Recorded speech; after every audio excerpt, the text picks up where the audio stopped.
Today we're doing the Coros Fitness Test. I'm going to tell you what it is, how it works, why I'm doing it, and what I'm hoping to get out of it. To start, what is it? It's a multi-stage test to kind of determine your threshold heart rate and pace. So you input a recent time that you've run for a 10K or an estimated time. So I'm going to put my time in, and based on that time, it's going to have me run a certain pace for about 25 minutes. And then you progress faster to see what your heart rate does. And as always, we want the best data we can get. So I've got the Coros heart rate monitor that's going to stay on my arm. You don't get the best readings from wrist-based heart rate because we don't have a ton of blood flow on top of the wrist bone. You kind of have to shift the watch back, then you're fighting with it, and that's not exactly what we want. We want to be focused on the running, not necessarily so much like where your watch is placed on your wrist. So that's what it is and how it works. What am I going to do and what am I trying to glean from it? What information am I trying to get? I want to see what my threshold pace is. So I updated this last when I did a half marathon. My fitness jumped up and my watch thinks that I'm really fit based on where I was back in November. So what I don't want to do is work off of old paces that might be from a time I've been more fit. I think I was more fit then than I am now. I'm going to do before and after results and show you how my pace changes. Is it a lot? Is it a little? And I'm actually not sure.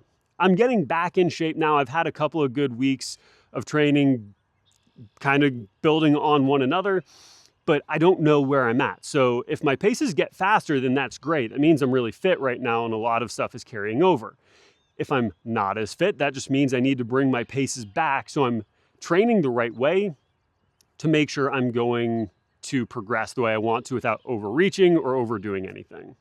Now, I don't do a lot of heart rate based training. I think there are a lot of variables that can affect heart rate, but I do think getting the paces dialed in is what I like out of this. So I don't usually use like a percentage of my heart rate max or percentage of threshold heart rate. I lean more towards the paces, which I do get out of this, and I'm going to show you the before and after here. Now, it's not a race day, but this is a really hard test. It's technically sub-maximal, but I'm working pretty hard at the end of it. I've done it a couple of times now, and it's not the most fun feeling. So I do encourage you to have a good breakfast. I'm a little tapered. I had a small down week this week, and body's feeling pretty good now at the end of that down week.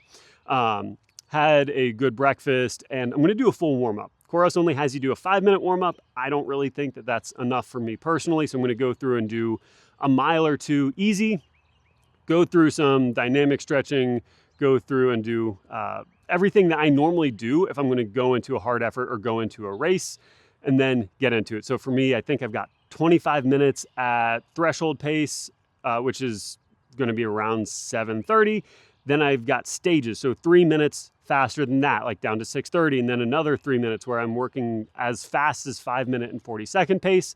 So, you know, you're working pretty fast and you want your body to be ready to go for that. I'm going to bring you along with me. I'm going to give you some small insights when I can, and then try and get some updates from my watch as I'm going into these different pieces of the workout. And then I'll give you my thoughts and the before and after results to finish things out here. With that said, I think we just need to go ahead and get into our warm-up, and we will see how this goes. Okay, so we are done with our warm-up, running easy at an 8:16 pace. We've got a buddy with us for at least a portion of this, which is awesome. Say hi, Will. Hi, everybody. So I'm just trying to increase heart rate here. We're into the last minute and a half. And then we'll jump into our first pace. I think I mentioned earlier, but we do have the Coros heart rate monitor here, which is going to get us the most accurate data we can get. And then I'll just try and clip the segments as we go here. So what we're doing on this first section with our threshold is we're staying between these two zones. So 747, 708, and the heart rate monitor is looking at how my heart rate is responding at these different paces within my range. We're supposed to stay on a pretty flat area, which in the mountains is not necessarily easy.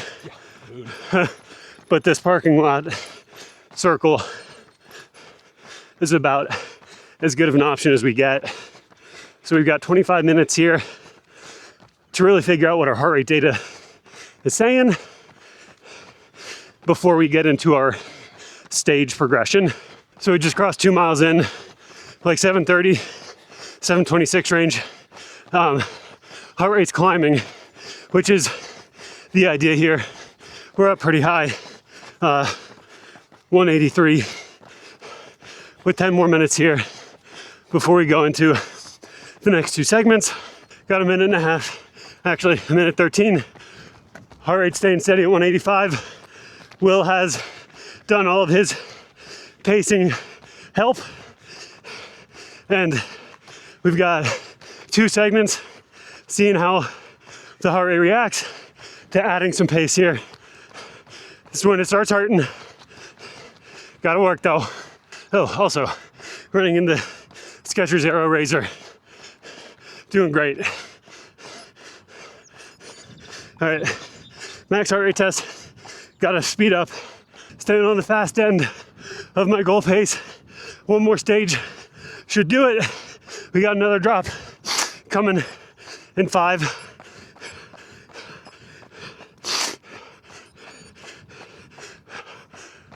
Heart rate has jumped. We're at 193, 609 pace. Absolutely crushingly hard. Running into the wall. We got a minute 45 to go.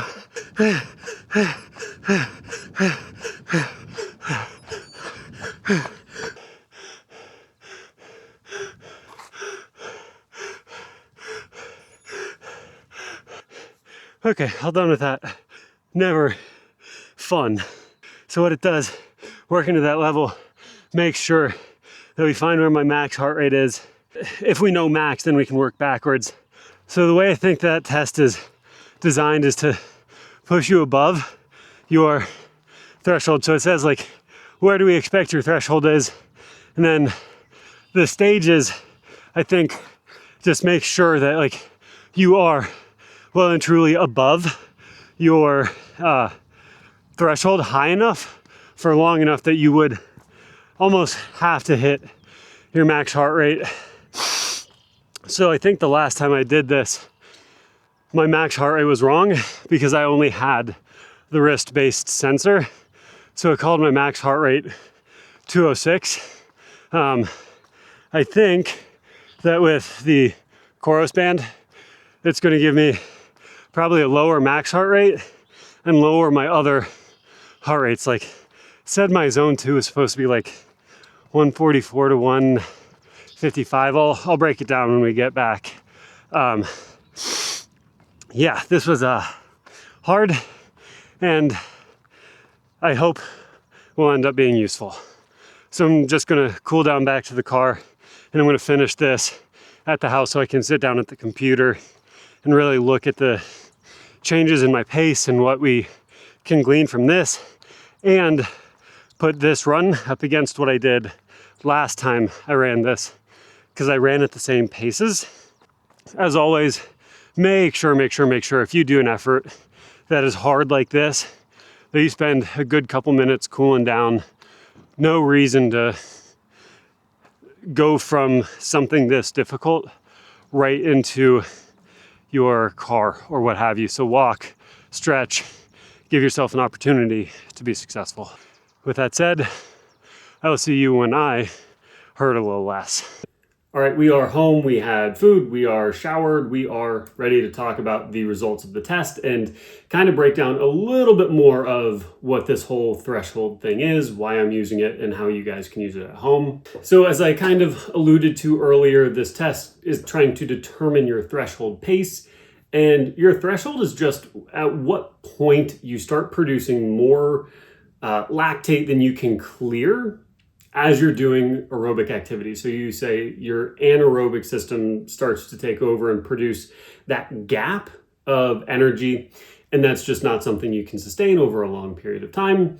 So if we know where that line occurs, we know we can stay under it and be producing all of our energy aerobically with our easier running, and it kind of lets us figure out our paces. What do I mean by figure out our paces? I mean, at what pace is our body not having to work very hard to produce the energy we need? So that'd be like your easy running or your zone 2, what paces would be pretty hard, that'd be like your threshold, and then what is completely unsustainable would be above your threshold there. Now, the reason people like to train at threshold specifically is it helps your body kind of train to become more efficient at that pace. It gets better at clearing the byproducts that accumulate into fatigue.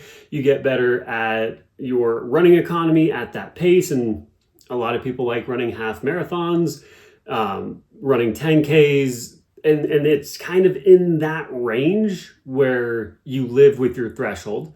It's usually 50 to 60 minutes or so it depends on how fast you are. Most people, it lands between 10K and half marathon pace, but you get to spend time there and get more efficient kind of at your race paces. So really what it does is it just lets us push that ceiling up over time, spending time near it. Now, it does fatigue the body more, so we need to have our easy miles to pair with our threshold and above mileage, but that's kind of the idea of why we do it. And the second thing I want to cover here is kind of this bias towards wanting our threshold pace to be faster. And that's why I want to create a delineation between what is accurate and what is fast. So say your threshold pace is 7:30 pace and you're training as if it was 7:15 pace, you're constantly reaching just a little bit in every one of your workouts. And that sounds like it might be a good thing, but if your threshold really is at 7:30, that means you are overreaching all the time. And you can get away with that sometimes. I could do any one of my sessions at a faster pace than I'm prescribed to do it at, but you will pay a price for it. You will have to recover for a longer period of time, or maybe your next run isn't as good. If you do it all of the time, if you're constantly reaching faster than you can, you're just trying to appease your ego, and that is unsustainable. You will run into issues. Not saying that's the case all the time. There are certain freak athletes who can just push their absolute ceiling all the time. But I think by and large, we tend to know that we need to be within our actual zones. So most folks have to be reasonable and try and get the most accurate numbers they can so they're not overreaching all of the time. And you don't want to leave speed and pace on the table either, but I would always lean on the side of a little less aggressive, of coming back to a workout and feeling like, man, I can do more than that. I think that's what allows you to build over a really long period of time and get better and better over a long period of time, because that's always going to win out over trying to get a quick fix or trying to get faster by cheating yourself. It just doesn't really work that way. So now I'm going to tell you partially why I really like the Coros Fitness Test in general and why I like Coros on the whole, is they're so data science driven. So with this said, I'm going to pull us into the results right here. So this is where I was before I updated my test. So this is my fitness after it increased a bit after doing the half marathon, and it adjusted all my paces and different zones here. You can see it had my threshold pace at 642, threshold heart rate 184, which does feel very high. Same thing for the max heart rate, actually. If anybody knows why my max heart rate is projecting to 206, let me know, because I think I was pretty dang near my actual max heart rate during the test there. So I'm curious if anybody knows why that is. That feels a bit aggressive. But anyhow, my race projections are here. So I'm looking at 1954 for a 5K up to 310 for a full marathon with the 131 half in there. And that was pretty dang near where my pace was for my half marathon. So with 1,000 feet of gain, I was like 134 high on my watch. For the actual race, it was 135.02, I think. So pretty close given some of the extenuous circumstances. Now, the reason I'm showing you this is a lot of people base their programs off of what they want to run instead of where they might be at right now from a fitness standpoint. So coming over here, I'm going to show you where I'm actually projecting now. I just went down a little bit. I'm actually really happy with it. I have been putting in a couple of good blocks of training, but you can see Each one of these zones has gone down a tiny bit. My threshold pace went a little bit slower. And I mean, we're talking by just a little bit, but it's relevant over a long enough period of time. 8 seconds over the course of 13 miles is 80 and 24. It's like 2 minutes or so, which kind of matters. Now, this is less. If it was a more dramatic thing, I think it would show us even more so what I'm talking about here. But coming into my new projected times, each one of these bumped backwards a little bit. So if I was to choose a 1:30 half marathon training program here, it would be different than if I was choosing it over here where I had 1:31. So that's like 2 minutes faster. As I said, just a little bit more than 2 minutes faster from my previous time. So should I dramatically overhaul anything for me? No, not necessarily. For me, it's probably more so just adjusting my daily paces. So adjusting my threshold workouts a little bit slower for now. And that's what we're going to get into next. Is this just is not a life sentence. You are figuring out over time, like where you are, how you need to adjust. And as you go throughout your training blocks, you're going to get more fit and you can adjust things further down the line. So just because I did a fitness test once doesn't mean I can't do it again. Now, if you did in your paces have a dramatically different result, if you took a ton of time off and your projected time dropped by 15 minutes for a half marathon, so if I went from 1:30 to 1:45 projected, as I'm starting my next half marathon program, I would want to be targeting paces for that 1:45 time, not for my 1:30 goal or where I have been in the past. That's again just a recipe for overreaching. That's not where you want to be. You want to be able to stack your mileage. And if you've been there once, you can certainly get back there. So use all of this as a rough guide, a simple, easy guide to figure out where you need to be going for your training. And again, this is by no means a all-time thing that you have to stick by. If you go out and it's like really hot and you're dehydrated and you didn't sleep well, like I tried to take those things and make sure I felt good for this run so I could get accurate data. But if that's not how life worked out and you did have a tough go at it, you can say this is a conservative baseline of where I'm at on a bad day. You can build from there. And then in 4, 5, 6, 8 weeks, wherever that fits in again, you can test again, update your paces, and you're right back on track with where you want to be. So even if you have a result you aren't necessarily a big fan of, you have a conservative like training max, if you will. Like in weightlifting, people will have their all-time max and then they'll have a training max that they can use to get numbers off of. And I think that's really beneficial, which takes us to the next point.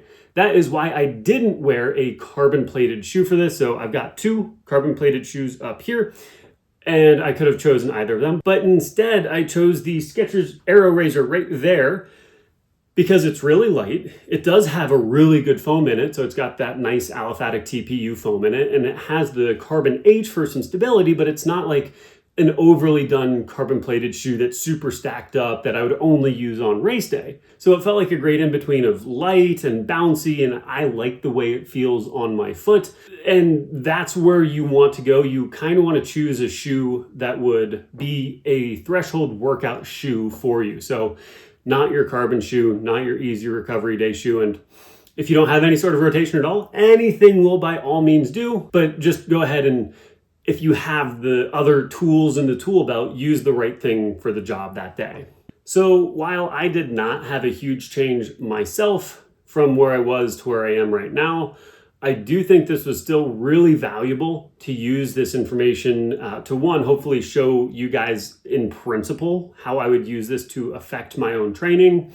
And I like that I know how much I have changed, and it's not a ton, but that's great. That means I know that I'm still on track for where I want to be going, and I know my training zones have been updated a little bit.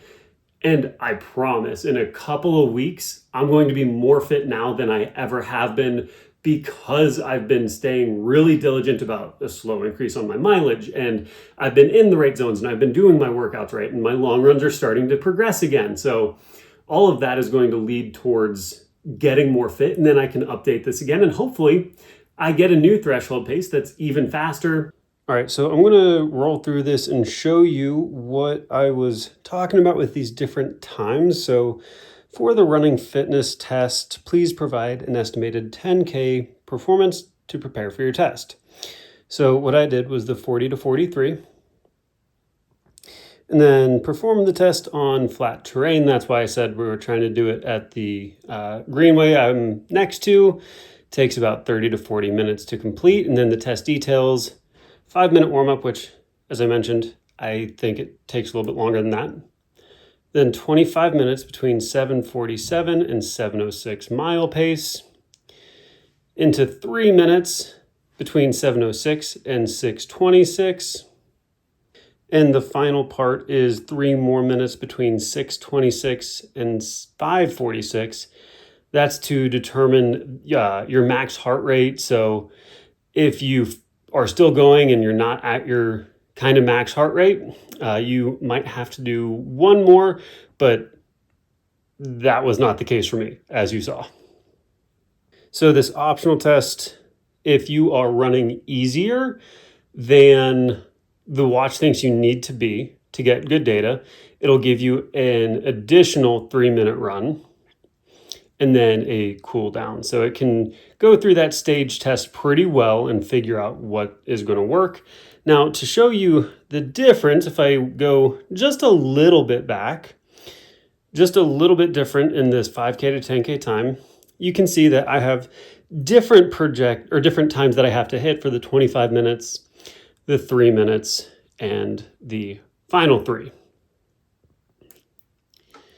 And then if we're going to back off another one, let's call it 56 to 60 for a 10K, you get yet again different times that you can have for this threshold and then your faster paces. So it's always going to be relative to you where you're at and what you're trying to accomplish with it. But those are what the different paces might look like. And they do all sorts of different times. So it goes up relatively high. And that makes it really accessible for anybody to do this test and make sure everybody can get their zones kind of figured out. So if you have any questions on any of this, I'm more than happy to break down more of it. If you have things that you think I could do differently, or if you know why maybe my heart rate projection is so daggone high, I would be super interested in your thoughts. If you want to support the channel, you can always take a look for the Ontos running gear. That is my own brand. I do try really hard to make good stuff that serves people well in the running community. Also, I do a live stream every Saturday morning at 9 a.m. So if you have running specific questions, I am always super stoked to talk and chat to you guys about it. Just running in general, I mean. So hop in this Saturday at 9. I'll be really stoked to have you guys there. Take a look at either of these videos here if you are interested in what is going on the channel. With all that said and done, I hope you guys have a great rest of your week. We'll see you later. Bye.